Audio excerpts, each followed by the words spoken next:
Welcome to Maths Hub, my dear student. In this video, we will learn about the area for the parametric curve. Parametric curve में mostly जो question पूछा जाता है वो यही है, find the total area of the curve x raised to 2 by 3 plus y raised to 2 by 3 equals to a raised to 2 by 3. As I have told you in the previous video lectures also, there is no marking for steps of curve tracing. Okay?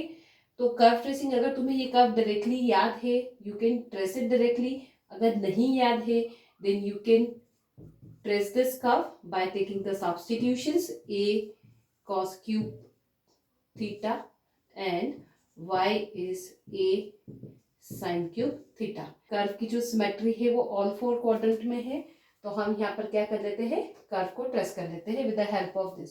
This is the first step. यहाँ जो सबसे ज्यादा दिक्कत आती है या confusion होता है बुक में क्वेश्चन देखकर वो ये है कि how they calculate the limit. Okay, देखो कार्टेशियन कर्व है, हम लिमिट कार्टेशियन के फॉर्म में ही लेंगे.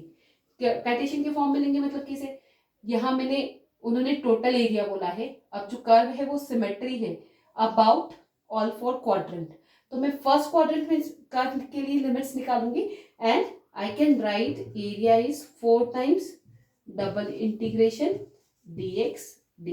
अब देखो मैंने वहां पर क्या करा है, I am taking a vertical strip, सिर्फ मैं फर्स्ट क्वाड्रेंट में निकाल रही हूँ और मैंने उसको कितना लिख दिया 4 टाइम्स, मतलब फर्स्ट क्वाड्रेंट का जो एरिया है when I multiply by 4 I get all 4 areas. Now limits मैंने कैसे निकाले, जैसे हम कार्टेशियन कर्व में निकालते हैं same. I am consider a vertical strip whose lower end is at y equals to 0, upper end from this equation कितना होगा, देखो y raised to 2 by 3 equals to a raised to 2 by 3 minus x raised to 2 by 3, और ये 2 by 3 था तो उधर whole raised to कितना हो गया 3 by 2, तो मुझे यहाँ पर वैल्यू क्या मिल रही है, a raised to 2 by 3 minus x raised to 2 by 3 whole raised to 3 by 2.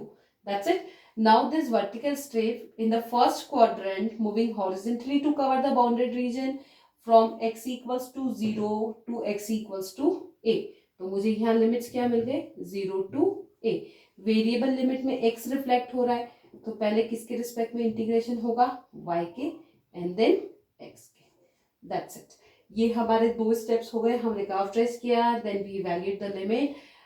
कभी भी कंफ्यूज नहीं होना है बुक को देखकर. No need to calculate the limit और राइट इट डायरेक्टली और समथिंग लाइक. फाइन, अब हम क्वेश्चन सॉल्व करेंगे. a is equals to 4 as it is, limit 0 to a भी एज इट इज, dy का इंटीग्रेशन कितना होगा y and limit is from 0 to a raise to 2 by 3 minus x raise to 2 by 3 whole raised to 3 by 2 and this dx remains same.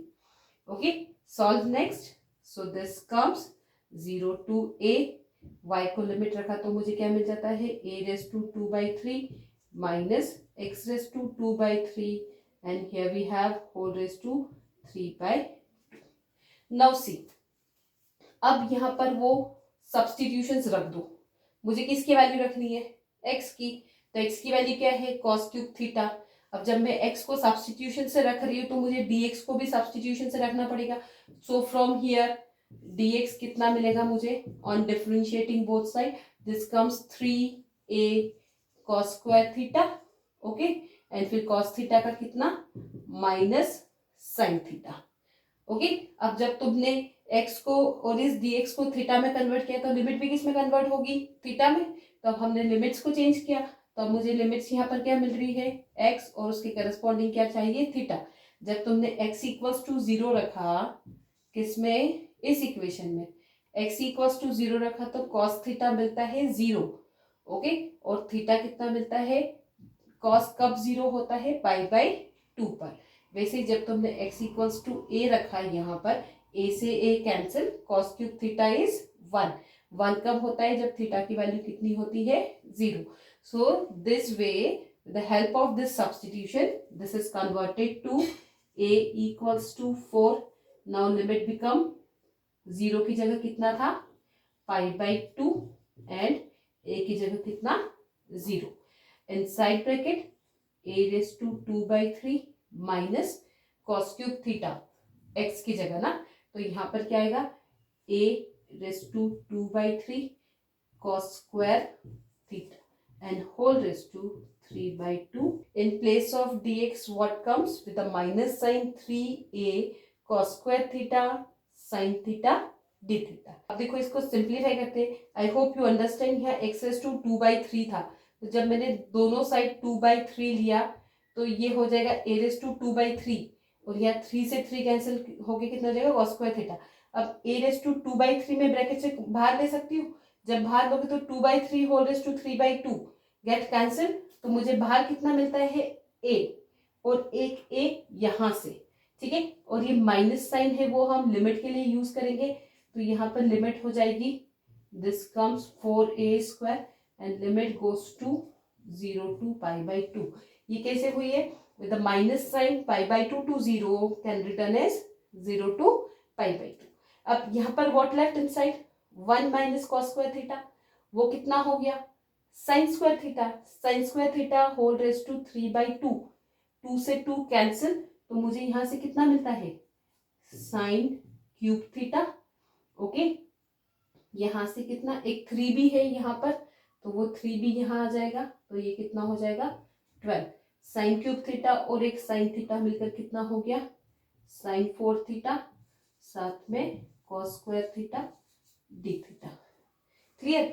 अब देखो यहाँ पर 0 to π/2 है, sine 4 theta है, cos square theta है. तुम क्या अप्लाई कर सकते हो? Reduction formula and you can find the answer. तो रिडक्शन फॉर्मूले से मुझे यहाँ पर क्या आंसर मिलेगा? 12a² as it is. Sine 4 theta cos 4 theta है. न्यूमरेटर में क्या आता है? m-1. Okay. m-3 that is 1. Then n-1 that is 1. Denominator में क्या आता है? m+n that is 6. m+n-2 m+n-4. Right. Both are even, इसलिए यहाँ पर कितना आएगा? π/2. This I have done with the help of reduction formula. I hope you know what are the reduction formulas. Now see this get cancelled. Okay. So मुझे यहाँ से मिलता है 3π/8. So the total area of this asteroid you get 3π/8 a². This the answer. If you like my video, then subscribe my channel and thank you so much for watching my videos.